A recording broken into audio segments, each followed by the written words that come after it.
Oh, hello, this is Tak Chung from Walk with Tak. If you like this video, please subscribe to my YouTube channel. This video demonstrates the flexibility and adaptability of template-based cooking. I'm going to use a spaghetti sauce as an example. The basic ingredient of this template is onion, tomato paste, tomato sauce, and diced tomatoes. This dish is cooked in the wok for efficiency and convenience. This version, which is my son's favorite, in addition to the basic ingredients, it also contains jalapeno pepper and Italian meatballs. I use my stainless steel Cook Standard 13-inch wok to cook this dish. However, any other woks would do. The stainless steel seems to be better when cooking something that is acidic. Before I start to cook, I spot season the wok. Now, if you are unfamiliar with this method, please take a look at my video on spot seasoning. For this dish, I use 3 cups of onion. The reason is that because I have a lot of onion that I need to use up. This is one of the main advantages of template-based cooking because you can make adjustments based on your availabilities. After briefly stir-fry the onions, I add the jalapeno pepper. My son loves jalapeno pepper, that's why I add so much. I chop them up and I include the seeds as well. The order in adding different ingredients is based on my experience of how to construct the best flavor and texture for the dish. After stir-fry the content for about 10 seconds, I add the meatball directly from the freezer. My son loves the Italian meatballs. If it is up to me, I probably will skip it.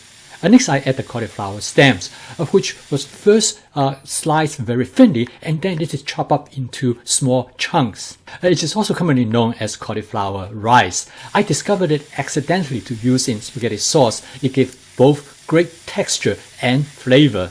It is also a great way to use the cauliflower stem. I used to just throw them away. To season the dish, I use my seasoning mix. You can see this video to learn more about the ingredients of my seasoning mix. You can season it any way that you prefer, maybe just simply as salt and pepper or with Italian seasoning.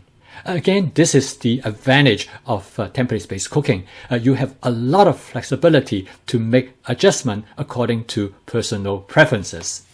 For the sauce, I use a combination of tomato paste, tomato sauce, and diced tomatoes. I find that this combination provides the best flavor that I like.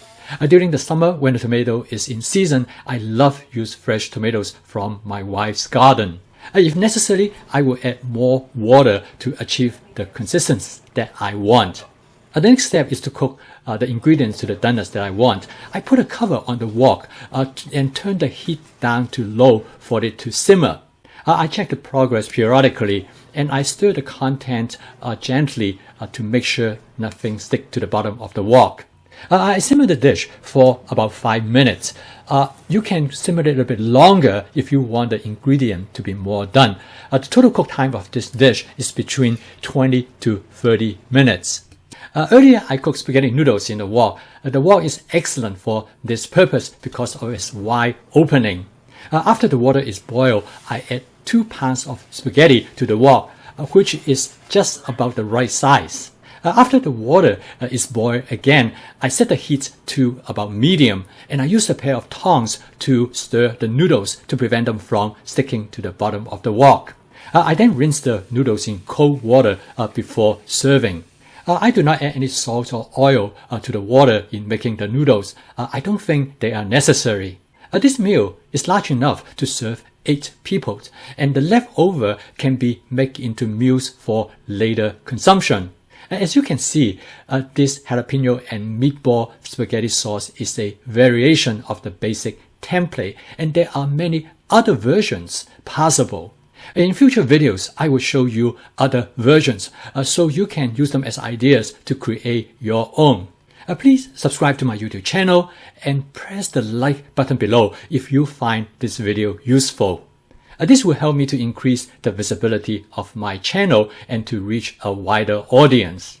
Thank you for watching. I'll see you next time.